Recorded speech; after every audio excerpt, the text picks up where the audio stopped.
सत्रामध्ये आपण उत्तरार्ध लीळा क्रमांक 112 आणि 111 अशा दोन क्रमांकाच्या लीळा आपण श्रवण केल्या।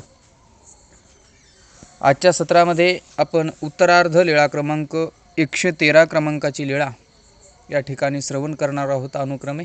तर आपल्या सत्राला या ठिकाणी आपण सुरुवात करूयात। नमो योगेश्वरा नमो चक्रधरा नमो चक्रधरा नमो योगेश्वरा। परज्ञानाचे करण्यामंथन अंतरात हो तुझेच चिंतन। परमप्रीती यावी घरा नमो चक्रधरा नमो योगेश्वरा नमो चक्रधरा नमो योगेश्वरा। तया नमन माझे गुरुपदा जेने दाखविले असे आनंद कंदा। तो उपकार मजन फिटे कदा देवा परमानंदा तूच फेडी।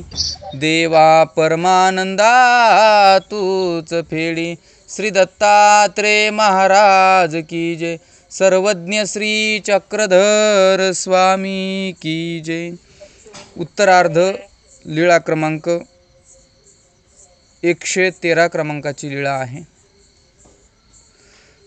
तर आपल्या सत्राला या ठिकाणी आपण सुरुवात करूयात। दंडवत हो दायंबा शिखा सूत्र त्यागू अनुवादू। दायंबांना सर्वज्ञ श्री चक्रधर प्रभू भगवंताने शिखा सूत्र त्याग अनुवाद या ठिकाणी सांगितलेला आहे। काय संवाद आहे लीळेतला आपण सविस्तरपणे पाहूयात। गोसाव्यासी उदयाचा पूजा सुरू झाले अनंतरे गोसावी विहरणा विजय केले। सर्वज्ञ श्री चक्रधर प्रभू भगवंताचं वास्तव्य डोमेग्रामला आहे आणि स्वामींचा सकाळचा पूजावसर झाल्याच्या नंतर सर्वज्ञ श्री चक्रधर प्रभू भगवंत विहरणा करता जातात। कुठे जातात? सिंहस्थळीवरी आसन असे। विहरणाला गेल्याच्या नंतर छिन्नस्थळीकडे गेलेले आहेत आणि छिन्नस्थळीवर आसन आहे। पूजावसरामध्ये वर्णन आलेलं आहे। गोसावी विहरणा विजय करीती। मडा बाहेरी येती, चरणचारी उभे राहतात आणि मग दिशा अवलोकिती। अमंगळा अशी ती मंगळा करीती। मग कुणी म्हणतं कुणीकडे जाऊ, कुणी म्हणतं कुणीकडे जाऊ, परंतु बाहुले भट्टोबास म्हणती तेवते गोसावी विजय करीती। कदाचित छिन्नस्थळीकडे, कदाचित ढगाकडे, कदाचित पिंडाकडे असं वर्णन पूजावसरामध्ये आपल्याला आलेलं आहे। त्याप्रमाणेच सर्वज्ञ श्री चक्रधर प्रभू भगवंत छिन्नस्थळीकडे आलेले आहेत। स्वामींना छिन्नस्थळीवरती आसन आहे। स्वामी आसनस्थ बसलेले आहेत आणि बसलेले असताना त्यांच्या स्वामींच्या जवळच विनतकंदर होऊन दायंबा सुद्धा बसलेले आहेत। गोसाव्या जवळी दायंबा बैसले असती। स्वामींच्या जवळच दायंबा सुद्धा बसलेले आहेत। आणि मग सर्वज्ञ म्हणितले भोजिया शिका सूत्र त्यागू करागा येथ अनुसरा। आपण काल पाहिलं सर्वज्ञ श्री चक्रधर प्रभू भगवंतांनी नरक दाखवले प्रत्यक्षात। आधाड तरु निरोपण भोजियांना म्हणजे दायंबांनाच आधाड तरु निरूपण कसं केलं स्वामींनी। वृक्ष दाखवला, कसे नरक भोगावे लागतात। अनंत काळ यातना दुःख भोगितची अशी जेल। स्वामी म्हणतात इथं जर अनुसरलं नाही आमच्या ठिकाणी तर मग अनंत काळ दुःख भोगत राहाल। अशा प्रकारचे नरक भोगावे लागतात। वृक्षाच्या येवणीला जाल असं स्वामी कालच्या सत्रात सुद्धा सांगतात। परत आज पहा आईचं पोट किती मोठं असतं लक्षात घ्या। उदाहरणार्थात प्रपंचामध्ये 100 वर्षाची जी आई आहे आपल्याला जिने जन्म दिला त्या आईपेक्षाही कितीतरी पटीने, ज्याची गिनतच करता येणार नाही इतक्या पटीने खऱ्या अर्थाने परमेश्वराचं प्रेम या जीवात्म्यावरती असतं। परमेश्वर नितांत प्रेम या जीवात्म्यावरती करत असतात, परंतु खऱ्या अर्थाने हा जीवात्मा त्या परमेश्वरावरती प्रेम करत नाही। परमेश्वर सतत या जीवाचा आत्मउद्धार करण्याचा प्रयत्न करतात, या जीवाला सावरण्याचा प्रयत्न करतात, सावध करण्याचा प्रयत्न करतात। परंतु हा जीवात्मा मात्र परमेश्वराने सांगितलेल्या तत्वाकडे न पाहता हा क्षणिक सुखाकडे पाहतो. आणि म्हणून सर्वज्ञ श्री चक्रधर प्रभू भगवंत या ठिकाणी शिखासूत्र त्याग करागा येथ अनुसरा. शिखासूत्र त्याग, शिखासूत्राचा तुम्हाला अर्थ अनेक वेळा मी सांगितलेला आहे पाठीमागं. शिखासूत्राचा त्याग या ठिकाणी परमेश्वराने करायला सांगितला. येथ अनुसरा म्हणजे आमच्या ठिकाणी अनुसरा. सर्वस्वाचा त्याग करून, शिखासूत्राचा त्याग करून आमच्या ठिकाणी अनुसरा. मी उद्याच्या सत्रामध्ये हा प्रश्न विचारेल, शिखासूत्र म्हणजे काय, कारण मी बऱ्याच वेळा सांगितलेला आहे. आणि म्हणून शिखासूत्र त्याग करा आणि आमच्या ठिकाणी अनुसरा. परत स्वामी सावध करत आहेत दायंबांना. दायंबा म्हणितले जी जी मज इंद्रिया एकाचा निरोधू असे पहा. परमेश्वर काय सांगत आहेत आणि दायंबा काय म्हणत आहे. देव म्हणतात की त्याग करून आम्हाला अनन्य भावे शरण या, आम्हाला अनुसरा आणि मग तुमचे हे नरक चुकतील, तुम्ही या संस्कृती भ्रमणापासून मुक्त व्हाल, असं देव या ठिकाणी दायंबांना सांगतात. परंतु दायंबा म्हणतात जी जी मज इंद्रिया एकाचा निरोधू, मला एका इंद्रियाचा निरोध आहे. आणि मग त्या इंद्रियांपैकी एका इंद्रियाचा, नवद्वारे पुरी देही म्हणजे इंद्रिय कसं आहेत, डोळे आहेत, नाक आहेत, जीभ आहे, तोंड आहे, जे अवयव आहेत, असे अनेक इंद्रिय आहेत. त्यामध्ये दायंबा म्हणतात की मला माझ्या एका इंद्रियाचा निरोध आहे, म्हणजे त्रास आहे. मी माझ्या एका इंद्रियाला, त्या इंद्रियाचा त्याग करू शकत नाही. तुम्ही सांगितल्याप्रमाणे मी राहू शकत नाही, अनुसरू शकत नाही. तो कोणता इंद्रिय?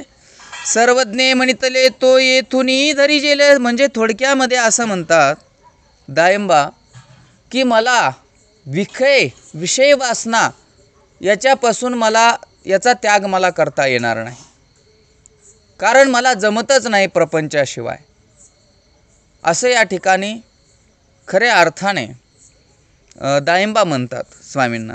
मग स्वामी म्हणतात सर्वज्ञ म्हणितले तो येथुनी धरी जेल. स्वामी म्हणतात तुम्ही फक्त प्रयत्न करा, जो तुम्हाला त्याग करणं होत नाही, ज्या इंद्रियाला तुमच्या निरोध होतोय तो आम्ही धरू. इतकं सुद्धा देव मदत करायला तयार आहेत. पहा तरीसुद्धा दायंबा म्हणतात, काय म्हणतात पहा, तरीसुद्धा दायंबा यावरी गोसावी ब्रह्मचार्ये घोडियाचा दृष्टांत निरोपिला. यावरती सर्वज्ञ श्री चक्रधर प्रभू भगवंत कशाचा दृष्टांत निरूपण करतात? ब्रह्मचारी घोड्याचा. दायंबा म्हणतात की मला इंद्रियाचा म्हणजे विषयोपभोगाचा किंवा विषयोपभोगाचा त्याग करणं होणार नाही. मला त्या इंद्रियापासून वंचित होता येत नाही, मी होऊ शकत नाही, असं दायंबा स्वामींना म्हणत आहेत. स्वामी म्हणतात अनुसरा, शिखासूत्राचा त्याग करा. परंतु दायंबा काय म्हणतात? नाही मला नाही जमत. परमेश्वर म्हणतात आम्ही धरू, तुम्ही फक्त प्रयत्न तरी करा. परंतु नाही दायंबा. पुढं स्वामी दायंबांना ब्रह्मचारी घोड्याचा दृष्टांत निरूपण करतात. स्वामी म्हणतात सर्वज्ञ म्हणितले ब्रह्मचारी घोडे असती ते काही गा मरत असती. स्वामी म्हणतात अहो ब्रह्मचारी घोडे असतात, म्हणजे पहा जे लग्नामध्ये, वरातीमध्ये, स्वारीमध्ये राजाचा जो घोडा असतो, राजाची स्वारी करण्याचा जो घोडा असतो, तो घोडा खऱ्या अर्थाने ब्रह्मचारी असतो. आपण हा दृष्टांत पाठीमागे पाहिलेला आहे की तो घोडा जेव्हा विषय उपभोगामध्ये जात नाही, तो घोडा ब्रह्मचर्यामध्ये राहतो, ब्रह्मचारी राहतो.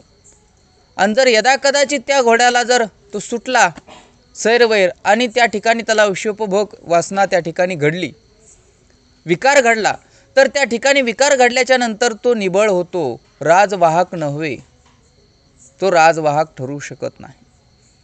आणि म्हणून तर खऱ्या अर्थाने परमेश्वर या ठिकाणी सांगतात की विषय वासनेचा त्याग करा. काम क्रोध, सर्वात प्रथम काम उच्चारलेला आहे परमेश्वराने. काम, या कामाचा जर त्याग केला तर खऱ्या अर्थाने आमची बुद्धी स्थिर होते, सात्विक होते, धर्म आचरण्याकरता आम्ही दक्ष होतो, प्रबळ होतो, आमच्यामध्ये बळ निर्माण होते. आणि म्हणून कामाचा त्याग सर्वात आधी करणं महत्त्वाचं आहे.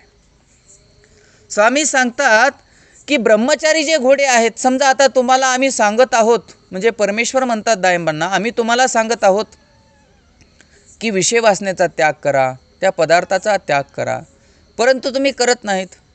समजा ब्रह्मचारी जे घोडे आहेत मग ते काही मरत आहेत का?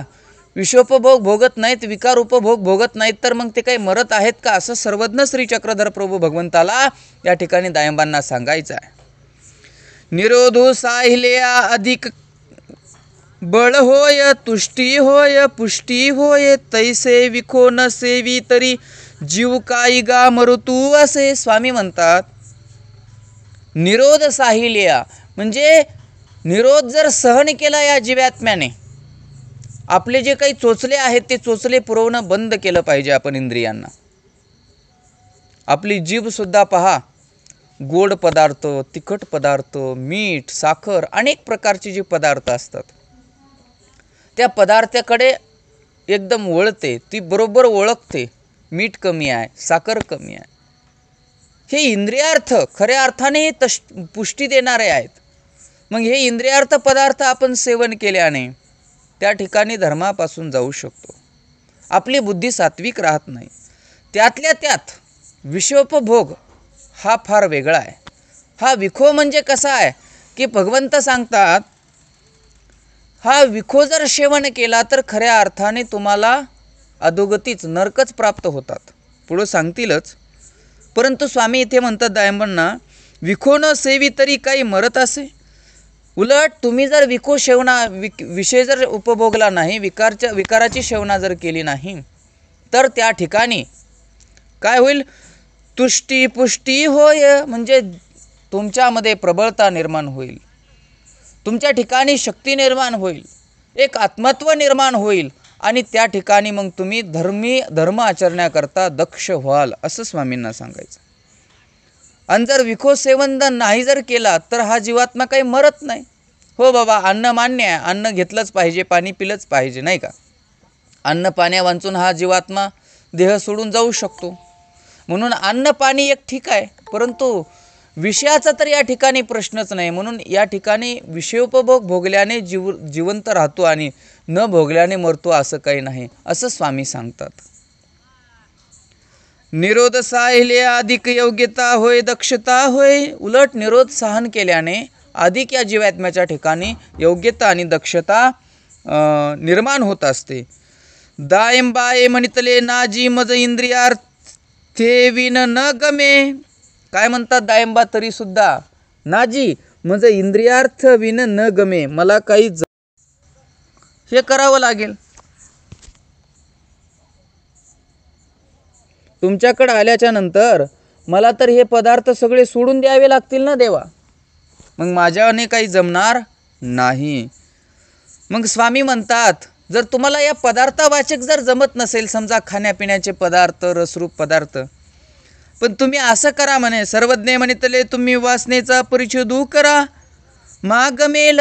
स्वामी म्हणतात तुम्ही एक काम करा, अगोदर वासनेचा परिच्छेद करा. म्हणजे कशाचा? विषय वासनेचा. तुम्ही जर विषय वासनेचा परिच्छेद केला, विधीकरिता विधी स्फुरे म्हटलेला आहे भगवंताने. जर आपण विधी करायला लागलो तर आपल्याला विधी स्फुरत जाते, तसं आपण विधी करत गेलो पाहिजे. म्हणून भगवंत म्हणतात की तुम्ही अगोदर विषय वासनेचा परिच्छेद म्हणजे छेद करा, परिच्छेद करा, त्याग करा, मग जमेल तुम्हाला पुढचं सगळं. परिच्छेदी प्रवर्तले आचे सकळ ही निरोध नेनो कोणची निरपोनी फेडी. स्वामी पुढं सांगतात परिच्छेदी प्रवर्तले आचे सकळ ही निरोध नेनो कोणची निरपोनी फेडी. म्हणजे काय? भगवंत म्हणतात की ज्याने परिच्छेद केलेला आहे या विकार वासनेचा, काम क्रोध मद मत्सराचा, या सगळ्या गोष्टीचा परिच्छेद केला, आणि हा पुरुष या पुरुषाच्या ठिकाणी म्हणजे या सगळ्या गोष्टीचा परिच्छेद त्याग करून तो अनन्य गतीने परमेश्वराला शरण आला. आणि आल्याच्या नंतर याचे प्रवर्तले याचे सकळ ही निरोध नेनो कोणची निरपुनी फेडी. म्हणजे परमेश्वराच्या ठिकाणी परमेश्वराच्या ज्या शक्ती आहेत ओळखण्या, 81 कोटी 1.25 देवता या इतक्या ओळखण्या आहेत, इतक्या देवतेंच्या इतक्या एक एक ओळखण्या आहेत.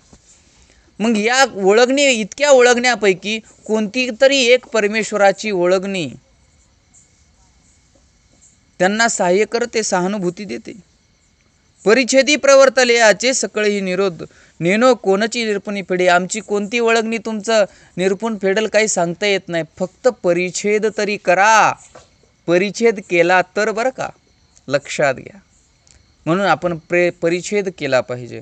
आम्ही परिच्छेद करतो का हो? नाही करत. फक्त परिच्छेद करतात काही लोक. बाबा आम्ही फलहार घेतो.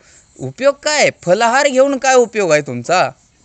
आमच्या स्वामींनी तर असं काही सांगितलं नाही. उपवास धरण्याकरता, फलहार घेण्याकरता असं काही सांगितलं नाही. आमचे स्वामी म्हणतात, रेंदिया चेंदिया दरू भरीजे. एक वेळ, दोन्ही वेळ, 3 वेळ, जेवढी पिशवी कीजे तेवढी वय. जितकं खायचं तितकं खा, परंतु जसं त्याच्यामध्ये साधना आपल्याला घडली पाहिजे, स्मरण आपल्याला साधलं पाहिजे, देवधर्म आपल्याला साधला पाहिजे, असं तुम्ही अन्न ग्रहण करू शकतात. पण इथे दायंबांना स्वामी सांगत होते की तुम्ही फक्त एका तरी वस्तूचा परिच्छेद करा, एका तरी गोष्टीचा परिच्छेद करा, त्याग करा. जी कामवासना तुमच्यामध्ये मुरून बसलेली आहे त्या कामवासनेला काढून बाहेर फेका. आणि मग आम्हाला आमच्या ठिकाणी तुम्ही अनन्य गतीने आमचे श्रद्धायुक्त या ठिकाणी आम्ही सांगितल्या पद्धतीने करा. मग आम्ही नक्कीच तुम्हाला खऱ्या अर्थाने आमची ओळखणी तुम्हाला सहाय्य करेल, निरफून फेडील. परंतु दायंबा खऱ्या अर्थाने यावरी दायंबाये म्हणितले. यावरती म्हणजे दायंबा काय म्हणतात पहा. स्वामी म्हणतात की तुम्ही फक्त एका पदार्थाचा त्याग करून आम्हाला अनुसरा. मग आमची जे काही बाकीचे जे काही तुमचा त्याग आहे, फक्त कोणता? विषय वासनेचा, काम वासनेचा त्याग करा आणि आम्हाला आमच्या ठिकाणी या. तुम्हाला आमची ओळखणी, कोणती ओळखणी कधी निरपून फेडेल काही सांगता येणार नाही, असं स्वामी सांगतात. पण त्या स्वामींच्या प्रश्नावरती प्रत्युत्तर, स्वामींच्या निरूपणावरती प्रत्युत्तर दायंबा देतात. दायंबा म्हणतात, जीजी जेने वासनेचा परिच्छेदू होय तो प्रयत्नची मज होवे ना. देवा काय म्हणतात पहा दायंबा. म्हणजे वासनेचा परिच्छेद होय तो प्रयत्नची मज न होवे ना. म्हणजे वासनेचा परिच्छेद करण्याचा प्रयत्नच माझ्याने होणार नाही. तो वासनेचा परिच्छेद करणं तर बाजूलाच राहिलं, पण वासनेचा परिच्छेद करण्याचा प्रयत्न सुद्धा माझ्याने होऊ शकणार नाही. किती मोठी शोकांतिका आहे. मिया काही करावे. परत म्हणतात मी काय करावं बरं, मला प्रयत्न सुद्धा होणार नाही. इतकं देव निरूपण करतात, वारंवार सांगतात, नरक दाखवले काल आपण पाहिलं, तरी सुद्धा दायंबांच्या डोक्यामध्ये प्रकाश परत पडत नाही आहे.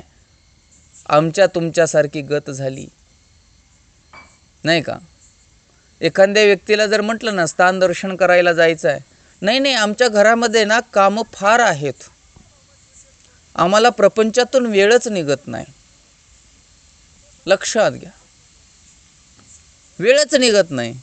मिया काही करावे. काय करावं बाबा.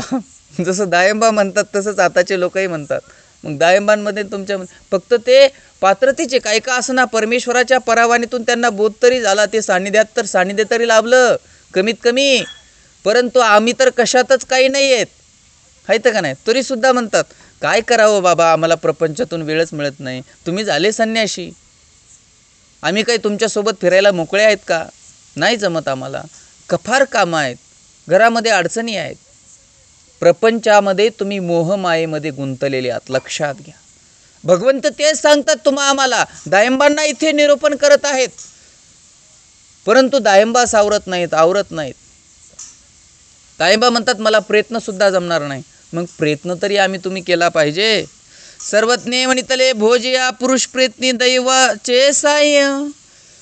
स्वामी पुढं सांगतात, पुढं निरूपण करतात की मला प्रयत्न सुद्धा होणार नाही म्हणल्याच्या नंतर भोजिया म्हणजे दायंबा हो, पुरुष प्रयत्नी दैवाचे सहाय्य. तुम्ही प्रयत्न तरी करा, पुरुषाने प्रयत्न तरी करण्याचा प्रयत्न केला पाहिजे. मग दैवाचे सहाय्य तर होईलच तुम्हाला. यावरी दायंबाये पुशिले, यावरती दायंबा विचारणा करतात परत. जी जी गोसावी विखो सेवा का पावर्जिली तेत काही पाप असे. यांच्यामध्ये पुरेपूर काम वासना भरलेली आहे, ज्यांच्यामध्ये प्रपंच. स्वामींनी म्हटलेलंच आहे, जो जे होऊनी असे तो तेची बोले. लक्षात घ्या, एखादा व्यक्ती केळी विकतो, त्याला वारंवार त्या केळीचा व्यवहार कळतो, मग तो केळीचाच विशोभ बोलतो. एखादा सफरचंद विकतो, तो सफरचंदावरच बोलतो. एखादा व्यक्ती शेती करतो, शेतीवरच बोलतो. एखादा व्यक्ती व्यवसाय करतो दुकानामध्ये, तो दुकानावरच बोलतो.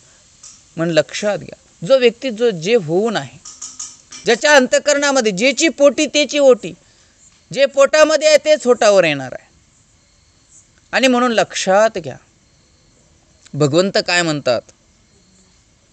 दायंबा म्हणतात की देवा असं काय बरं तुम्ही विखो सेवा वर्जिली, म्हणजे त्या विषयीचा सेवना करू नये असं सांगितलं. असं काय पाप आहे का ते करणं? विषोपभोग भोगणे काही पाप आहे का? असं दायंबा परत स्वामीला विचारतात. किती मोठी शोकांतिका आहे. इतकं सांगूनही तो माणूस परत तेच प्रश्न करतोय. काय अर्थ आहे या जीवनाला? अर्थ नाही आहे, लक्षात घ्या. दायंबा म्हणतात काय पाप आहे का असं केल्याने, विषोपभोग भोगल्याने?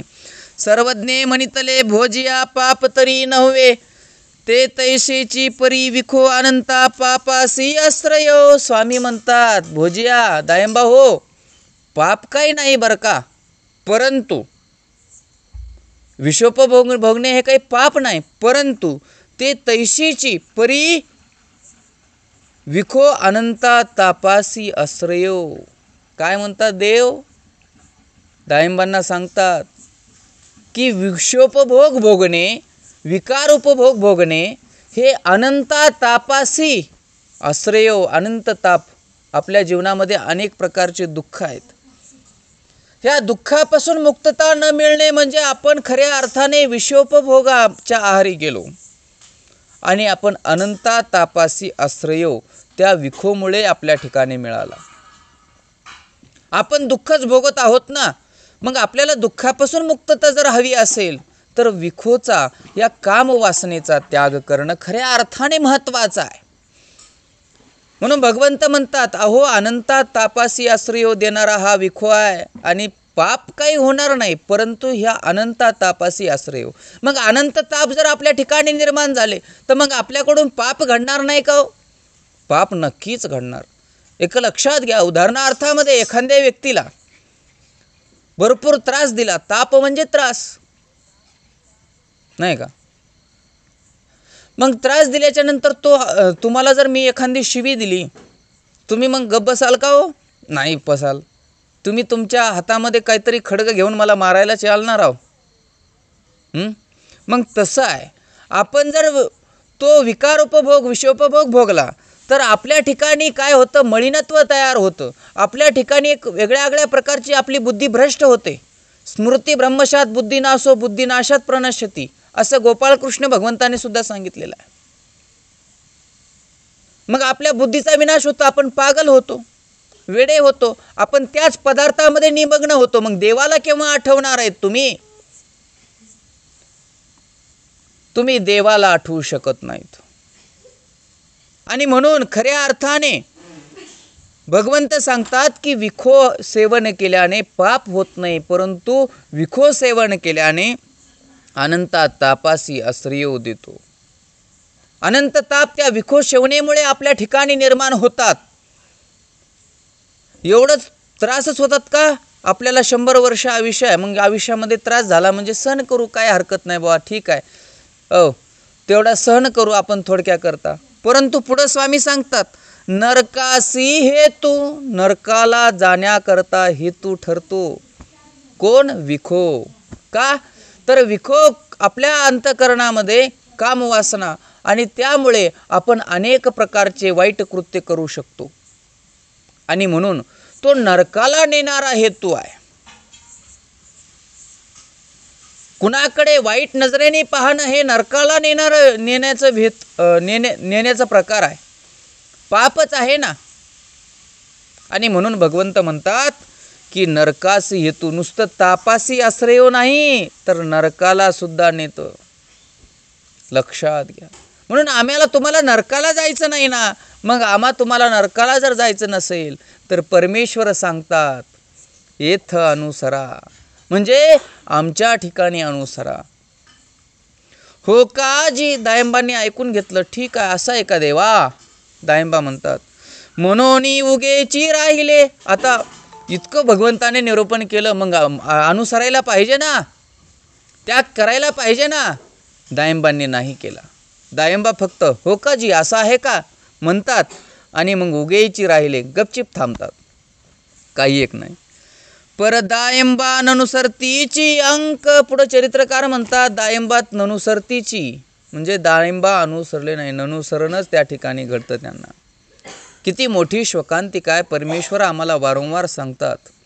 खऱ्या अर्थाने परमेश्वराने आम्हाला मनुष्य देह दिला, परमेश्वराने या भूतलावरती आम्हाला आणलं. तमामध्ये असणारे आम्ही, आमची दयामया परमेश्वराला उत्पन्न झाली आणि म्हणून आम्ही या भूतलावरती आलो. आम्हाला मनुष्य आकृती दिली आत्मउद्धार करून घेण्याकरता. परमेश्वराने अवतार धारण करून ज्ञान निरूपण केलं, प्रत्येक गोष्ट आम्हाला सांगितली, कसं आचरण करावं, कशा पद्धतीने शाश्वत पद प्राप्त करून घ्यावं. तरीसुद्धा आम्ही परमेश्वराने सांगितल्याकडे नाही पाहत, क्षणिक सुखाकडे 100 वर्षाकडे पाहतोत. पण 100 वर्ष बरोबर, जर 100 वर्ष तुम्ही कमवलं ठीक आहे, मान्य आहे, ते सोबत तरी घेऊन गेला पाहिजेत ना. पण सोबत पण येत नाही ना ती. असा कोणता व्यक्ती आहे का या भूतलावरती की या अमुक व्यक्तीने इतकं धनद्रव्य कमवलं, इतकी प्रॉपर्टी कमवली आणि जात असताना त्यांनी सोबत घेऊन गेलं? काहीच नाही. देहसुद्धा सोबत जात नाही, लक्षात घ्या. तुम्ही ज्या देहाला जपतात ना, थंडीचे दिवस आले, आता मी टोपी घातली नाही का, काळी स्वेटर घातलं नाही का, मग जपतात ना, हे देहसुद्धा आपल्यासोबत येत नाही, फक्त राहीपर्यंत. पण या देहाला धष्टपुष्ट ठेवण्याचं काम आपलं गरजेचं आहे. कारण आपल्याला धर्मसाधना जर करायची असेल तर, प्रपंच करायचा असेल तर अर्थ नाही आहे, लक्षात घ्या. या नाशिवंत प्रपंच म्हटलेलंच आहे, संतांनी सुद्धा अभंगामध्ये म्हटलेलं आहे, नाशिवंत देह जाणार सकळ, आयुष्य खातो काळ सावधान. आमचा तुमचा देह, आमचा तुमचा जो प्रपंच आहे दिसणारा, जे दिसतं ते नासतं म्हणतात, तो प्रपंच नासणारा आहे एक ना एक दिवशी. आणि मग आम्ही खऱ्या अर्थाने सर्वस्व इथं सोडून जाणार आहोत. राजा हो या रंक फकीर, कुणीही काही सोबत घेऊन जाणार नाही. आणि म्हणून सोबत काय येत असतं तर आम्ही केलेलं धर्माचरण, आम्ही केलेला परमेश्वराने सांगितलेल्या तत्त्वज्ञानाप्रमाणे जर आम्ही वागलो तर आमचे पुण्य पाप ही दोनच आमच्यासोबत येत असतात. म्हणून लक्षात घ्या, आम्हाला सुख जर हवं असेल, प्रत्येक व्यक्ती सुखाच्या पाठीमागं धावतोय, परंतु प्रत्येकाच्या जीवनामध्ये दुःखच निर्माण होतं. असा कोणता व्यक्ती आहे, बंगला बांधला म्हणजे सुखी झाला, बंगला बांधला म्हणजे गाडी घेण्याचा दुःख निर्माण, गाडी घेतली म्हणजे त्या गाडीला पेट्रोल डिझेल टाकण्याचं दुःख, अनेक प्रकारची जीवनामध्ये प्रपंचामध्ये दुःखच मिळत जातील, तुम्ही कितीही प्रयत्न करा. परंतु सुख असं मिळेल परमेश्वराच्या प्रत्येक नामानामात, परमेश्वराने सांगितलेल्या प्रत्येक सूत्रात, परमेश्वराने सांगितलेल्या प्रत्येक सूत्राच्या आचरणामध्ये आम्हाला खऱ्या अर्थाने सुख पाहावं लागेल. आणि ते सुख आम्हाला शाश्वत आहे, कधीही न संपणार आहे. कधीही न संपणारं जर सुख आम्हाला हवं असेल तर परमेश्वराने सांगितल्या पद्धतीने तुम्हाला अनुसरावं लागेल. नक्कीच तुम्ही अनुसराल अशी अपेक्षा या ठिकाणी व्यक्त करतो आणि आजच्या सत्राला या ठिकाणी विराम देतो. दंडवत हो.